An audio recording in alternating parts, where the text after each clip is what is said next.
Mais uma vez, boa noite a todos. Os convido a abrirem suas Bíblias no livro de Ruth. Livro de Ruth, capítulo 3.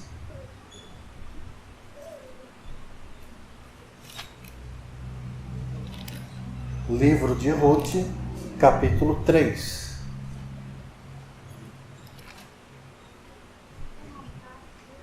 Obrigado.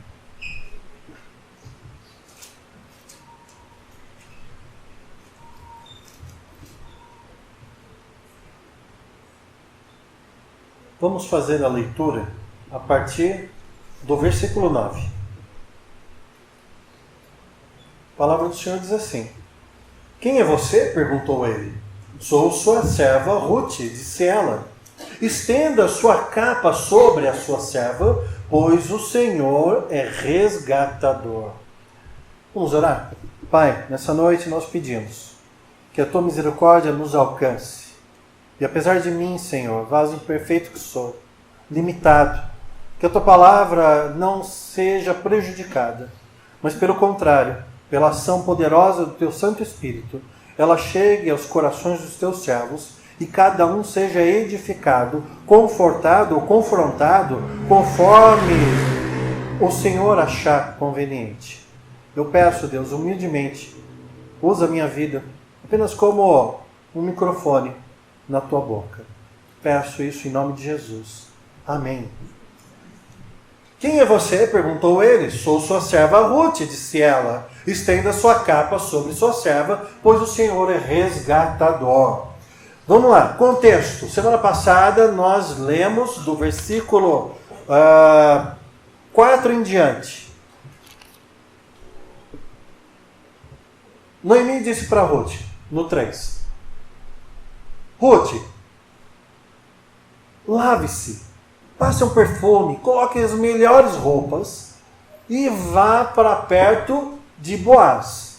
Ele estará já no final da colheita, protegendo ali o produto do seu trabalho. E você, cheirosa, bonita, toda asseada, você fica de olho, pois quando ele for dormir, quando ele se retirar do meio das pessoas, você segue ele discretamente. Então, você durma aos pés dele e descubra os pés dele. Nós vimos semana passada. A estratégia de Noemi era o quê? Ruth, na sua melhor roupa, na sua melhor forma, fosse para perto de Boaz e ali descobrisse os pés de Boaz. Por quê? Porque durante a madrugada fria do deserto, Boaz iria acordar, ia cobrir os seus pés. E quando isso acontecesse, Ruth estaria aos seus pés. E ali, a proposta de Noemi é que houvesse um pedido, acontecesse alguma coisa em favor de Ruth. Se você está pela primeira vez me ouvindo, e o sermão dessa noite, meu querido, aqui na igreja nós temos o costume de pregar expositivamente e sequencialmente. O que é expositivamente? Eu pego o texto e vou trabalhando o texto. A mensagem toda é baseada no texto da Bíblia. E aqui eu vou pegando versículo por versículo, vou trabalhando o que a Bíblia está falando. E sequencialmente, por quê? Se nós terminarmos hoje o versículo 18 e você retornar, domingo que vem não serei o pregador, mas se você retornar no outro domingo, você vai me acompanhar na pregação do capítulo 4. E se você voltar no outro domingo, você vai pegar a sequência daquilo que eu estava pregando no domingo anterior. Então eu vou fazer um resumo muito breve para você. Livro de Ruth. O que acontece? Há um casal, Noemi e Elimeleque, eles estão em Belém, a casa do pão, a casa onde Deus disse para o povo estar. Mas a fome veio porque o povo desobedecia a Deus. E nós sabemos que quando o povo desobedece a Deus, no Antigo Testamento, principalmente, Deus manda ali uma mão pesada. Às vezes é um cativeiro, às vezes é fome, e nesse caso aqui foi fome. Elimeleque, ao invés de esperar em Deus, ele decide sair daquela terra junto com a sua família, esposa e 2 filhos. Ele vai para uma terra onde não adoram Deus. Pelo contrário, vai para uma terra, a terra de Moabe, que é descendentes das filhas de Ló. E se você se lembrar da história de Ló, a mãe virou estátua de sal, porque olhou para trás, contrariando a palavra de Deus. E as filhas? As filhas foram com o pai morar numa caverna, e ali na caverna ser uma ideia brilhante, sensacional. Uma virou para a outra e diz o seguinte: estamos aqui nós na caverna com o nosso pai, não tem pretendente para nós, não iremos nos casar, mas nós temos aqui, olha, uma solução. E aí uma filha disse para a outra: eu vou embebedar o papai, e quando ele estiver fora de si, eu vou me deito com ele e tenho um filho com ele. Dito e feito, ela fez. No dia seguinte, ela disse para a outra: agora é sua vez. A irmã concorda e fala: agora é minha vez. Embebedam novamente o pai, o Ló, ele fica fora de si, a filha vai lá, deita com o próprio pai e fica grávida. Dessas duas gestações saem dois povos. Um desses povos são os moabitas. Povo terrível, terrível, perseguidor do povo de Deus, Israel. E aqui, Noemi e seu marido, seus dois filhos, se dirigem para Moabe, uma terra de gente que faz esse tipo de coisa, que não adora o Deus verdadeiro. Deus ali não os abençoa, apesar de eles ficarem 10 anos lá, não voltarem para perto de Deus, Deus ali não os abençoa.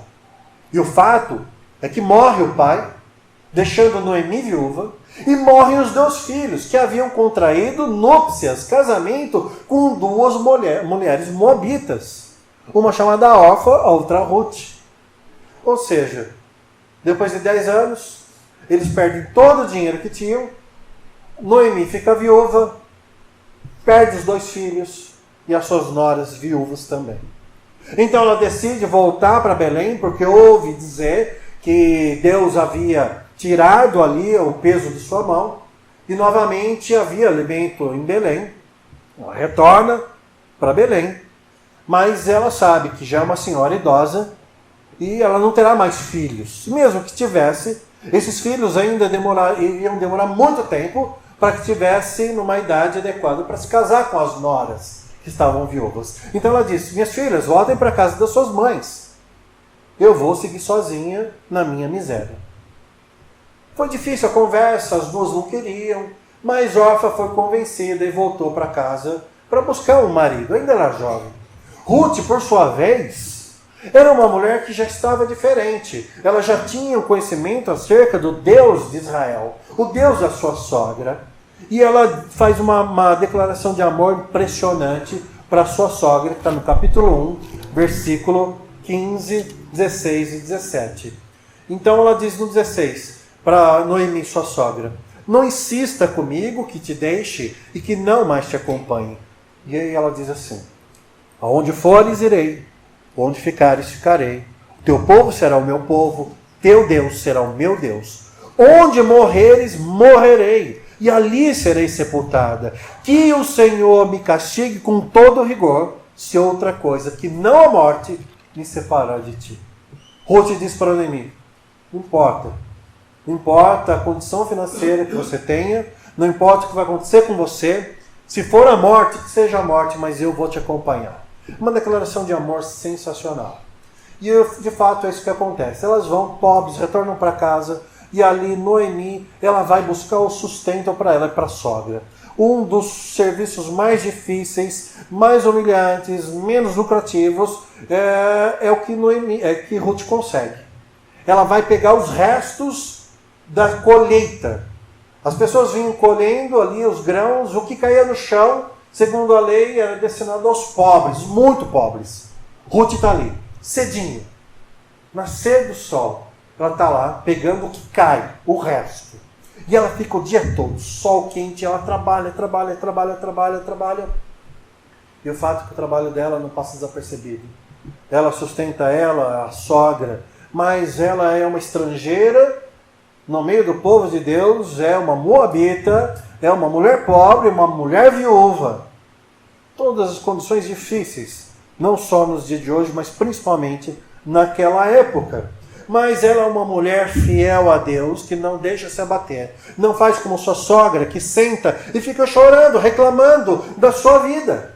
Ela se levanta e vai fazer o que está ao seu alcance. Isso Deus abençoa ela, pois justamente no campo que ela vai colher, é um campo de um homem chamado Boaz. E não é qualquer homem. É um homem que tem uma história também. A própria mãe de Boaz, ela chamava Raabe. Ela era uma prostituta. Era aquela que protegeu os espias de Israel. Ele sabe o peso de ser um estrangeiro naquela terra. Ele sabe o sofrimento daquela jovem e ele abençoa ela. Ele diz, olha para os seus funcionários, dê mais do que ela precisa. Não só o que cair, mas deixe cair de propósito, para que ela sempre tenha mantimento para ela e para a sogra. E a fama de Ruth ficou conhecida entre todos daquela região. Uma moça virtuosa, uma moça bondosa, uma moça amorosa, uma moça temente a Deus. No capítulo 3, sua sogra, Noemi, ela sai do estado de torpor, ela sai daquela letargia de coitadinha de mim, Deus não gosta de mim, Deus está me fazendo mal. Perdão. E ela percebe o quê? Uma oportunidade. Uma oportunidade para ela e para Ruth. Ela sabe que Boaz é um parente do seu marido. E segundo as leis de Israel, havia obrigações entre os parentes de se ajudarem. E aí ela diz para Ruth, Ruth, eu tenho um plano, siga o meu plano, faça conforme eu lhe disser. Se lava, se apronta, se perfume e vá até Boaz. E então deite aos pés dele, descubra os pés dele. E quando ele acordar, ele saberá o que fazer. Ficamos nesse ponto mais ou menos semana passada, aliás, fomos até um pouco mais. Porque ela fez exatamente como a sogra ensinou, descobriu o pé, frio da madrugada do deserto, no meio da noite, Boaz se levanta, vai cobrir o pé e toma um susto. Tinha uma mulher aos pés dele. E aí o versículo 9, que lemos hoje, é justamente onde se inicia esse diálogo diante dessa situação.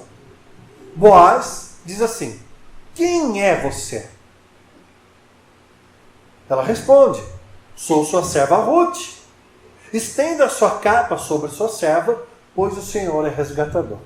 E aí, nós paramos aqui, expliquei para vocês que esse ato de estender a capa é como hoje nós conhecemos o se ajoelhar e pedir o outro em casamento. Era uma forma delicada, requintada, de pedir a outra pessoa em casamento. É fato que hoje os paradigmas estão sendo quebrados, mas é muito mais comum que o homem se ajoelhe diante da sua amada, estenda uma caixinha com uma aliança e diga, minha querida, você quer se casar comigo? Esse é o comum. Eu falei para vocês que teve gente muito criativa que queria fazer diferente. Eu respeito. Mas eu gosto do comum, eu gosto do tradicional. Mas aqui, hoje, já não seria comum nem tradicional, uma mulher se ajoelhar diante de um homem e falar, meu princeso, quer se casar comigo? Não sei. Pode ser que aconteça. Quem sou eu para julgar? Mas imagine mais de 3.000 anos atrás. Uma mulher, uma moabita, uma estrangeira, ela chega para o homem, para Boaz, um homem muito mais velho do que ela, e diz assim, você quer casar comigo? Aliás, ela não fala assim, você quer casar comigo? Você quer pedir que eu me case com você? É meio confuso, é meio difícil, mas ela tomou toda a ação. É fato que a Noemi não disse para ela, vai lá e pede o homem em casamento. Ela disse, Noemi, vai lá, a hora que ele acordar e te ver, ele vai saber o que fazer. Mas a Ruth, ela muito à frente do seu tempo, ela diz para Boaz, para que não tenha assim Nenhuma confusão na sua cabeça. Eu estou aqui, dormi aos seus pés, descobri os seus pés.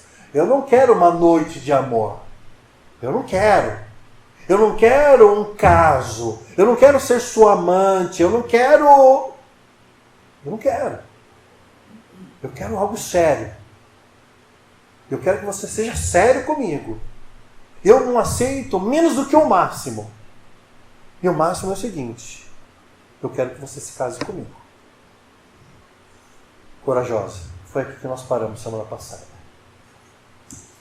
Mas aqui, no versículo 9, ela diz assim: estenda sua capa sobre sua serva, ou seja, case-se comigo, vírgula, pois o Senhor é resgatador.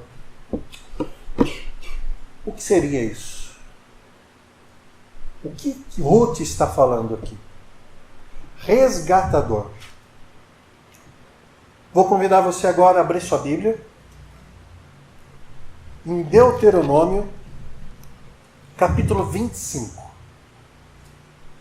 Deuteronômio, capítulo 25.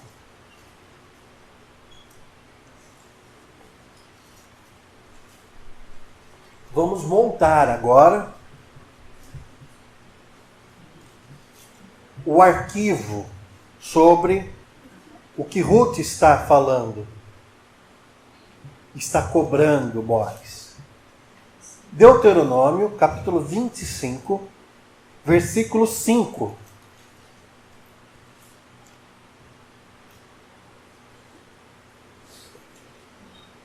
Gênesis, Êxodo.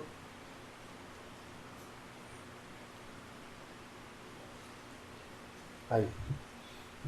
O texto diz assim: se dois irmãos morarem juntos e um deles morrer sem deixar filhos, a sua viúva não se casará com alguém de fora da família.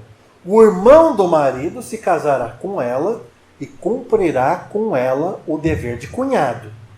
O primeiro filho que ela tiver levará o nome do irmão falecido, para que o seu nome não seja apagado de Israel. Se todavia ele não quiser casar-se com a mulher do seu irmão, ela irá aos líderes do lugar, à porta da cidade, e dirá: o irmão do meu marido está se recusando a dar continuidade ao nome do seu irmão em Israel. Ele não quer cumprir para comigo o dever de cunhado. Os líderes da cidade o convocarão e conversarão com ele. Se ele insistir em dizer: não quero me casar com ela, a viúva do seu irmão se aproximará dele na presença dos líderes, tirará uma das sandálias dele, cuspirá no seu rosto e dirá: é isso que se faz com um homem que não perpetua a descendência do seu irmão. E a descendência daquele homem será conhecida em Israel como a família do descalçado. A lei do levirato.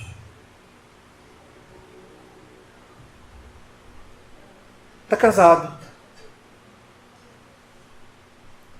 Morre o marido. Eles não têm filhos. Segundo a lei, o irmão deveria casar com a viúva do seu irmão. Primeiro, para cuidar dela. Segundo, para que o nome do irmão não desapareça sobre a terra. Tanto é que ele deveria se casar com ela, e o primeiro filho que ele tivesse com a viúva do irmão, daria o nome do irmão falecido, e todas as prerrogativas de filhos desse irmão falecido. É como se aquele filho que nascesse não fosse dele, mas do irmão que morreu. Para nós é um pouco exagerado, né? Mas para milhares de anos atrás era uma forma de proteção maravilhosa. E não só do nome, mas também da herança. Lei do levirato. Ruth disse para Boaz: olha, segundo a lei, eu sou viúva. Quem teria responsabilidade de casar comigo era o irmão do meu marido, mas ele morreu também. Ele não tem outros irmãos. Quem é o parente mais próximo? É você. Então cabe a você se casar comigo para que o nome do meu marido não desapareça em Israel. Esse é um ponto. Agora, Levítico, capítulo 25 também.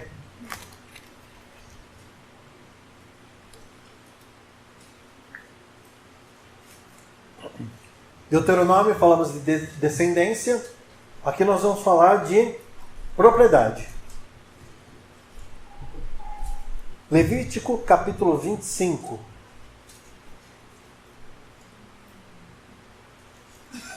Enquanto vocês procuram, eu falo para vocês. O homem, desde a queda, só faz bobagem. E Deus, na sua misericórdia, só cria jeitos de arrumar as bobagens que a gente faz. Capítulo 25 de Levítico, a partir do versículo 8. A palavra do Senhor diz assim: contem 7 semanas de anos, 7 vezes 7 anos. Essas 7 semanas de anos totalizam 49 anos. Então façam soar a trombeta no 10º dia do 7º mês, no dia da expiação. Façam soar a trombeta por toda a terra de vocês. Consagrem o 50º ano e proclamem libertação por toda a terra a todos os seus moradores. Este lhes será um ano de jubileu. Cada um de vocês voltará para a propriedade da sua família e para o seu próprio clã. O 50º ano lhes será jubileu. Não semeiem, nem ceifem o que cresce por si mesmo, nem colham das vinhas não podadas. É jubileu e lhe será santo. E aqui, no versículo 13, ele diz: nesse ano do jubileu, cada um de vocês voltará para a sua própria propriedade. Se vocês venderem alguma propriedade ao seu próximo, ou se comprarem alguma propriedade dele, não explorem o seu irmão. Os que comprarem do seu próximo, será avaliado com base no número de anos desde o jubileu. Vamos lá. Quem é de humanas, fica tranquilo. 7 vezes 7, 49 dias de anos. Deus está dizendo o seguinte: a terra é minha. Eu permito que vocês a utilizem. A terra é onde se planta. E aquilo que planta é o alimento que sustenta vocês. Eu, Deus, dou ao meu povo a terra para que vocês se mantenham. Mas Deus, que nos conhece, diz assim: se acontecer, porventura, uma desgraça na vida de vocês, e vocês ficarem endividados,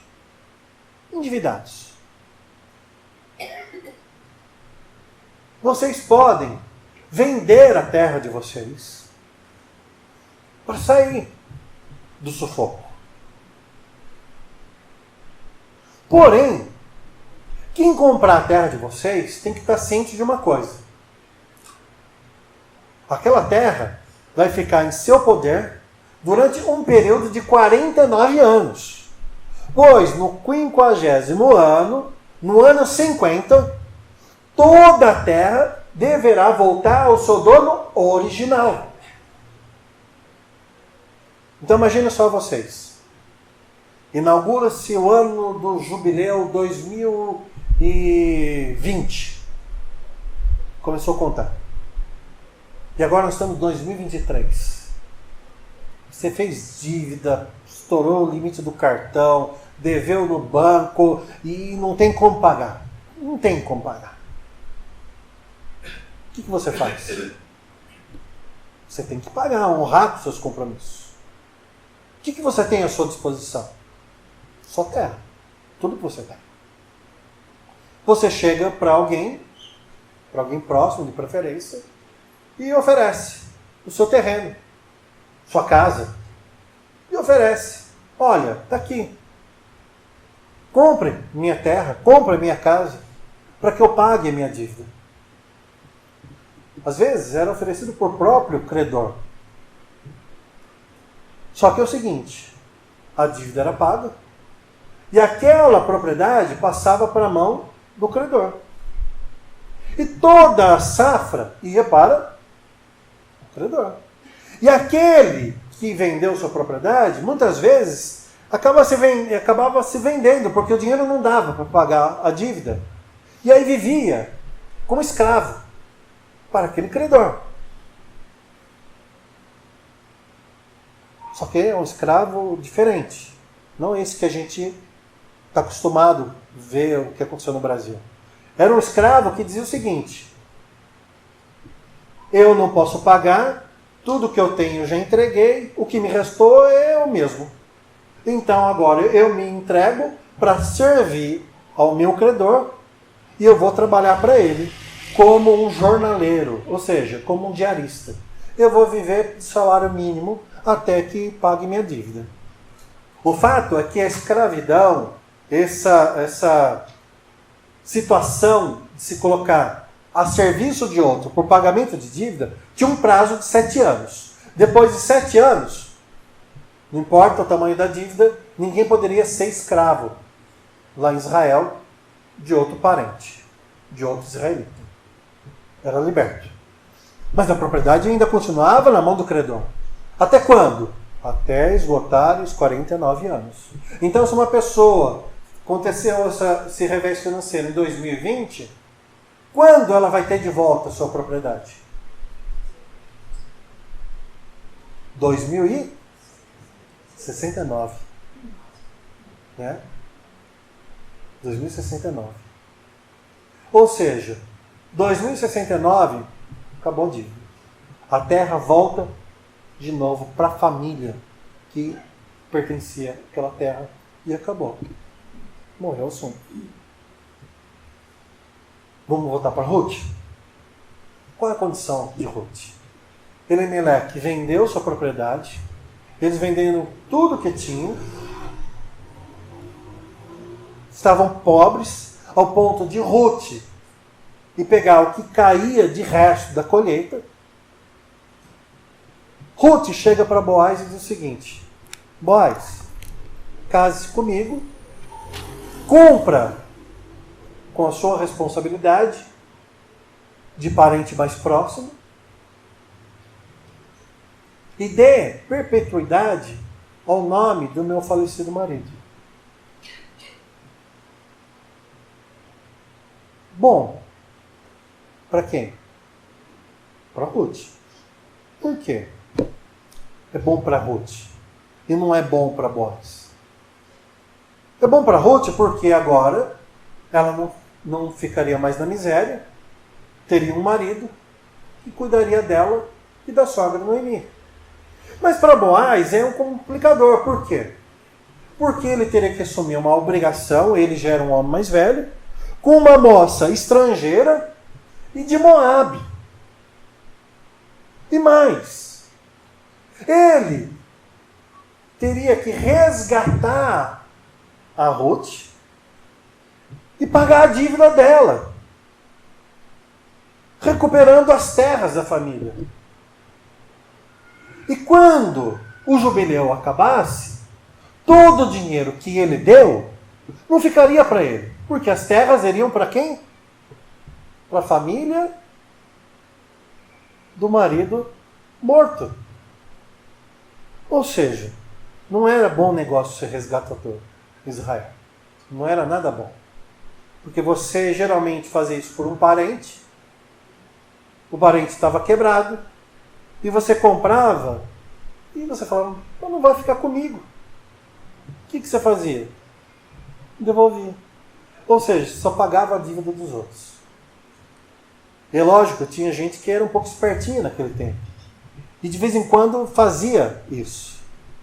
Entrava em situação difícil e pedia resgate a um parente próximo. Mas aqui nós vemos algo que nos é próximo. Lembrando que o Antigo Testamento é uma sombra do Novo Testamento. E alguns personagens é uma alusão ao próprio Cristo. Boaz é um resgatador. Mas existe o resgatador. Porque o Boaz, ele poderia investir dinheiro. Mas o Cristo investiu a própria vida. O Boaz ainda olhou para Ruth e falou, puxa, é uma moça virtuosa. A fama dela aqui no meio do povo é ótima. Mas quando Jesus, ele vem, ele encarna através da camponesa chamada Maria, ele vem para resgatar um povo que não tinha nada de bom. E que não poderia, por si só, retribuir nada a ele. Mas mesmo assim ele vem e decide nos resgatar. Nos resgatar da condenação eterna. E o preço que ele pagou foi o sangue na cruz. E de virtuosos nós não tínhamos nada. De merecedores, nada. De dignos, nada. E mesmo assim Jesus nos resgatou.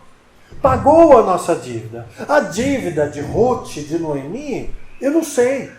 O texto não diz um preço, não sei o valor do campo que elas possuíam, das propriedades que elas tinham na família, que precisaram vender. Não sei. Mas digamos que fosse uma propriedade maravilhosa. Alguns milhões de reais? Pode ser que sim. Pode ser que sim. Mas quanto custa o salário do pecado? Quanto custa a dívida que o homem contraiu ao pecar contra Deus? Alguns milhões pagam? Alguns bilhões pagam? Alguns trilhões são suficientes? Todo o ouro do mundo? Não. Porque um único pecado, único pecado. E aí eu digo para você e para mim, uma única mentira que nós contamos, e pode ser pequenininha, sabe? Diz que eu não estou. Uma mentirinha, boba. Uma única mentira, um único pecado, por mais simbólico que seja, ele fere a santidade de Deus. E qual é o tamanho da santidade de Deus?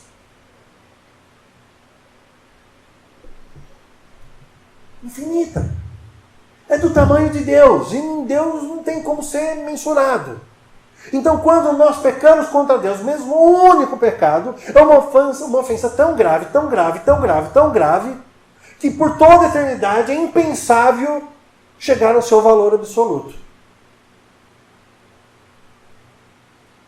Eu não sei vocês, mas eu sou pecador. E eu pequei várias vezes já ao longo da minha vida. Talvez tenha pecado hoje, durante o dia. Mas Jesus Cristo, nosso resgatador, na cruz do Calvário, ele olhou para todos os nossos pecados, os meus e os seus, os que nós já praticamos, os que nós iremos praticar, e ele pôs na ponta do lápis e disse: eu posso pagar. Ninguém pode.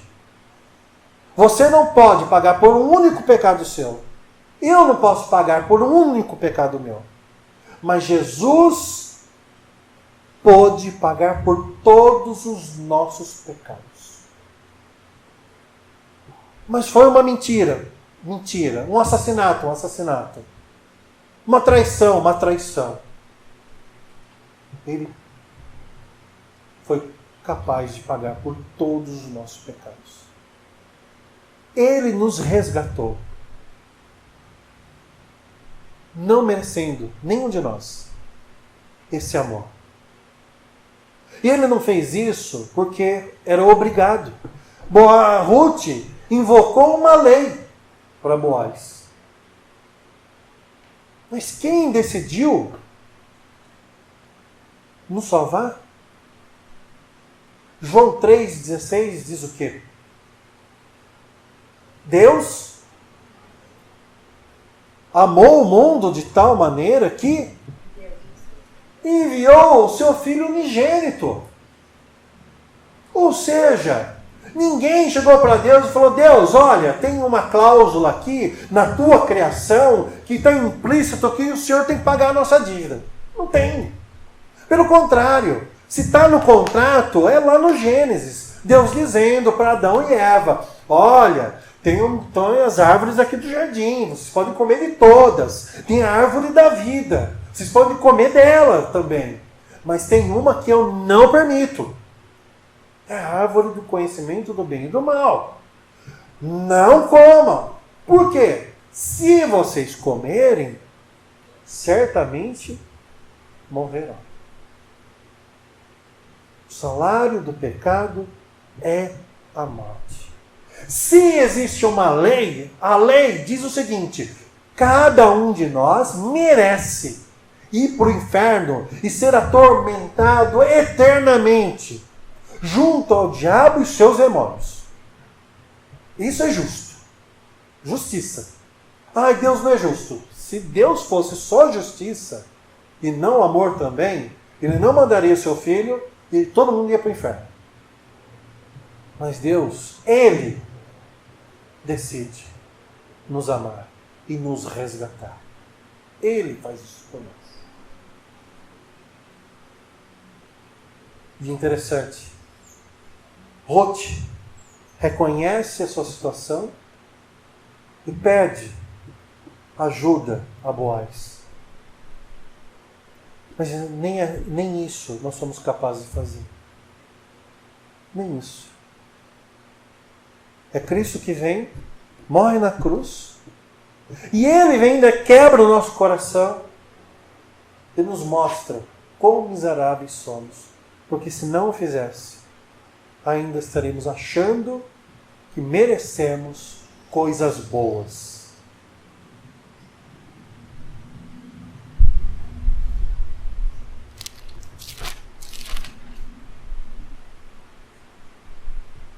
Versículo 10.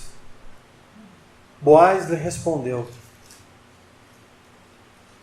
o Senhor abençoe, minha filha. Este seu gesto de bondade é ainda maior que o primeiro, pois você poderia ter ido atrás dos jovens, dos mais jovens, ricos, sejam eles ricos ou pobres. Agora, minha filha, não tenha medo, farei por você tudo o que me pedir.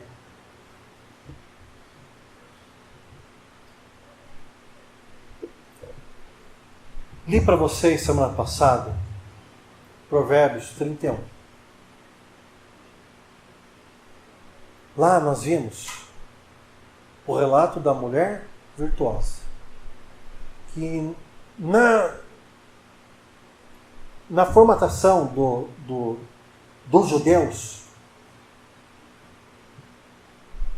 ela vem antes de Ruth, esse capítulo do Provérbios. Fica assim, quase linkado. Ruth é essa mulher que está sendo citada como mulher virtuosa.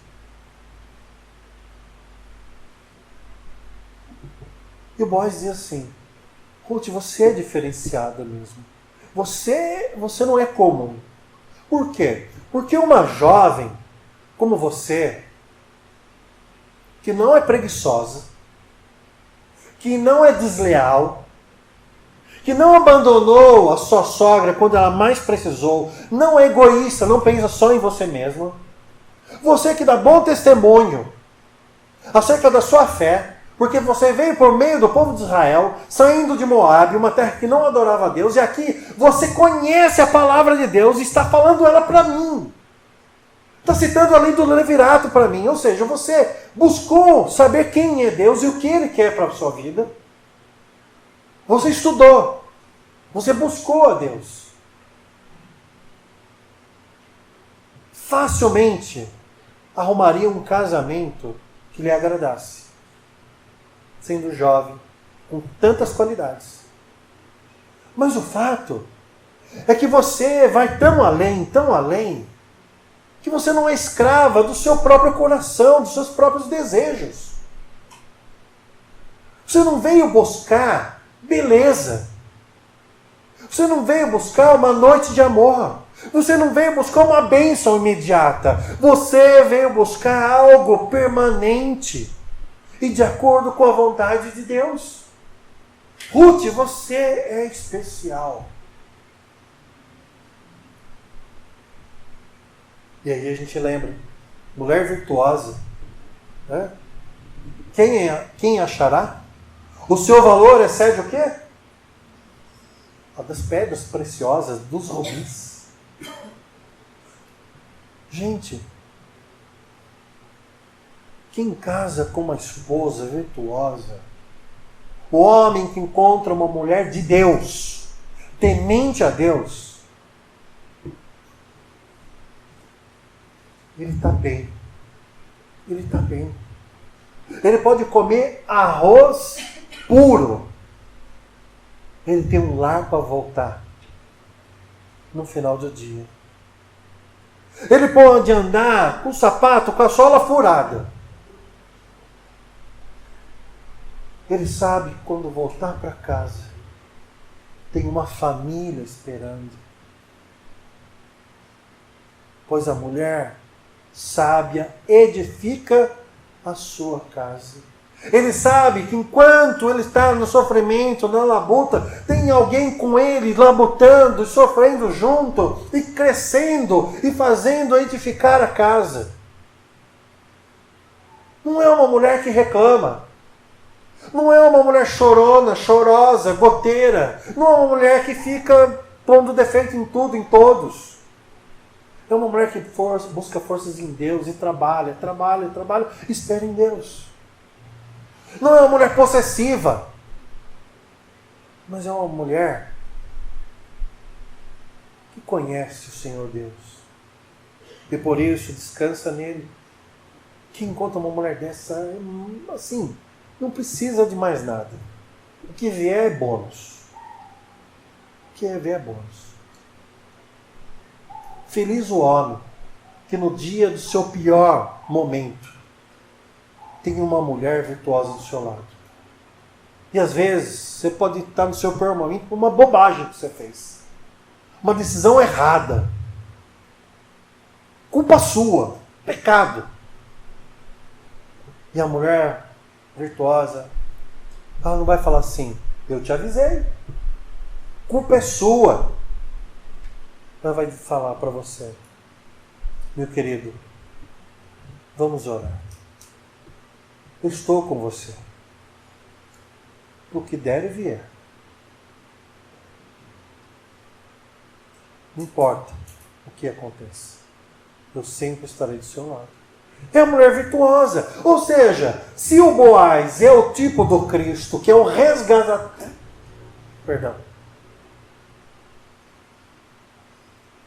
É o resgatador de vida, guardado as devidas proporções, Boaz o é. Ruth, quem seria aplicada a nós? Se não a igreja do Senhor, se não os seus servos, se não a mim e você. Nós somos os miseráveis, nós somos os pobres, nós somos necessitados. E nós somos os resgatados.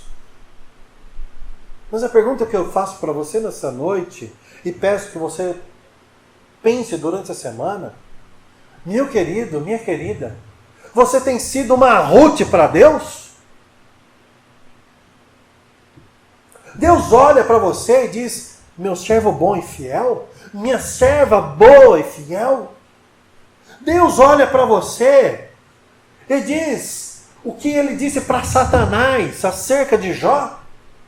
Viste meu servo Jó, homem reto e temente a Deus? Quando Deus olha para você e vê o sangue de Jesus coberto sobre sua vida,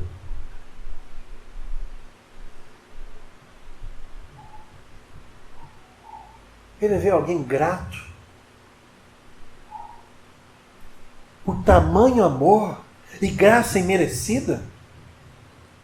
Quando Jesus olha para você e vê o sangue do Cristo derramado na cruz do Calvário, traído, crucificado, se tornando maldito em nosso lugar, ele vê alguém temente, zeloso pela palavra, confiante no cuidado de Deus, no seu agir, satisfeito com as bênçãos que Ele dá, ou ele vê alguém ansioso, ansiosa, extremamente ansioso, com medo de passar fome amanhã, com a barriga cheia desse tamanho hoje.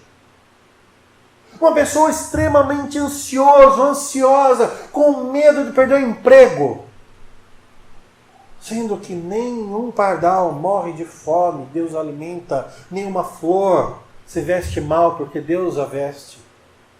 Quanto mais nós valemos mais do que passarinhos e flores. Quando ele olha para nós, ele vê a gratidão no nosso coração, ou ele ouve dos nossos pensamentos: eu tenho, mas eu queria melhor. Eu tenho, mas eu queria mais. Eu tenho, mas eu queria o dobro. Eu tenho o dobro, mas eu queria o do outro. Quando ele olha para a nossa vida, algum momento da nossa vida a gente fala assim: Deus, não quero pedir nada não. Tá bom. Você já em algum momento da sua vida já falou assim: Deus, tá bom. Ou ele olha pessoas que querem mais. E não é para abençoar outras pessoas. Quer ter mais para ter mais. Para ser mais. Para poder mais. Quando ele olha para nós, ele vê pessoas preguiçosas, cheio de desculpas esfarrapadas, ou pessoas zelosas, que têm o mesmo empenho para as coisas de Deus, quanto tem para namorar, para viajar, para comprar, para se divertir. Ele vê a alegria no seu coração quando é dito: é domingo, vamos à casa do Senhor. Ou ele olha para o teu coração e vê que o teu coração fica mais alegre com um churrasco que apareceu, com um passeio que surgiu. E você não se junta ao salmista que diz: alegrei-me quando me disseram, vamos à casa do Senhor. Ah, a casa do Senhor é uma obrigação, porque vai que eu não vou, Deus pesa a mão e eu não quero.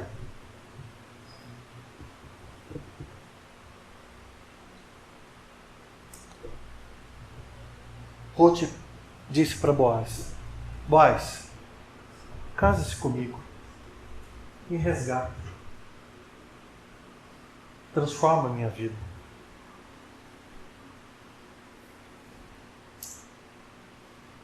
O Espírito Santo já tocou no teu coração para que você percebesse que você é um miserável, pobre, nu, desamparado, sem Deus. O pastor, eu ganho bem, tenho uma poupança gorda. Pobre.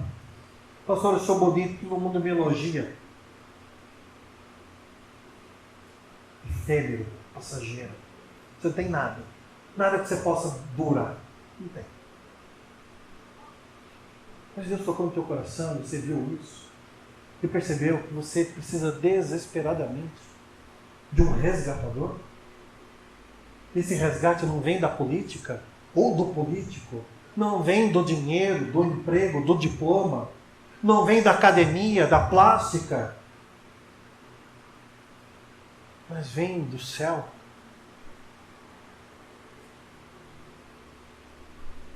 Então, você percebeu isso e disse: Senhor, em resgate de mim mesmo. Você já fez isso? Se não fez, e Deus tocou no teu coração nessa noite, eu peço para você, faça essa oração. Senhor, seja o meu resgatador. Pois se assim não for, estou condenado por todo sempre. Mas se você já fez essa oração, já confessou os seus pecados, mas se por algum agir do Espírito Santo, você não tem vivido de acordo com a grandeza do seu resgatador, se você não tem orado, não tem buscado aprender a palavra de Deus, se você não tem se alegrado nas coisas do reino, se você não tem investido no reino de Deus, e não tem dado bom testemunho do seu resgatador nesse mundo caído, e você se sente envergonhado, devedor a esse Deus santo, santo, santo e resgatador, e quer sair daqui com um compromisso renovado com o Senhor teu Deus, eu convido você a baixar a tua cabeça. Eu quero orar por você.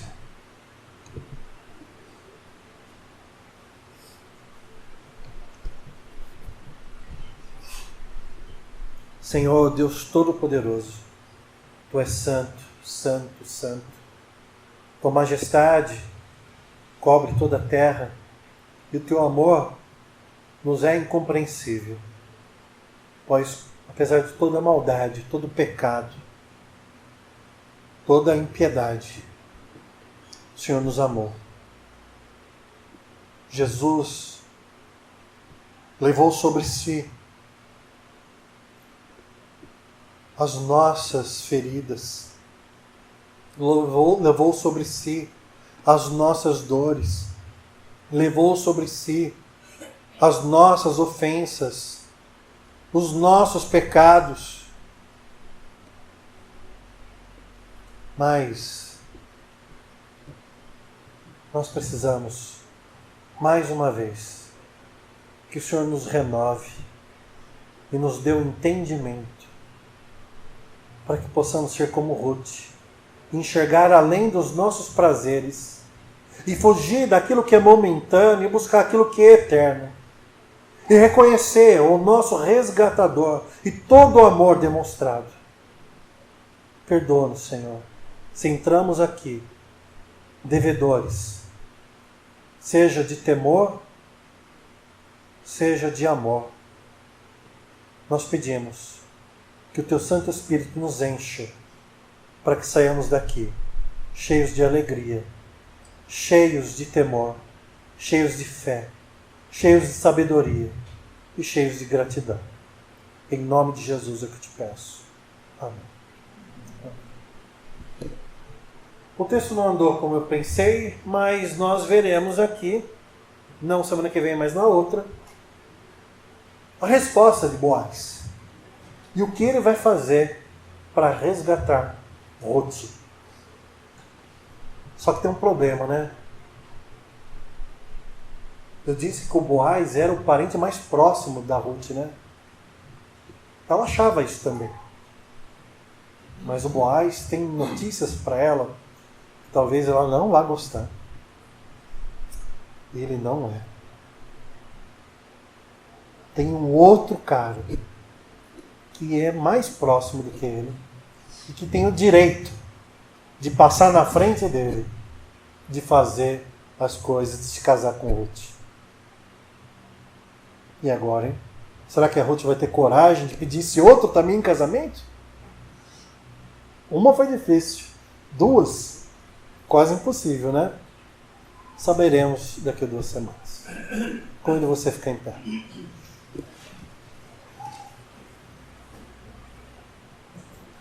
Que o amor do Pai, a redenção em Cristo Jesus e a comunhão do Espírito Santo esteja com cada um de vocês, hoje e sempre.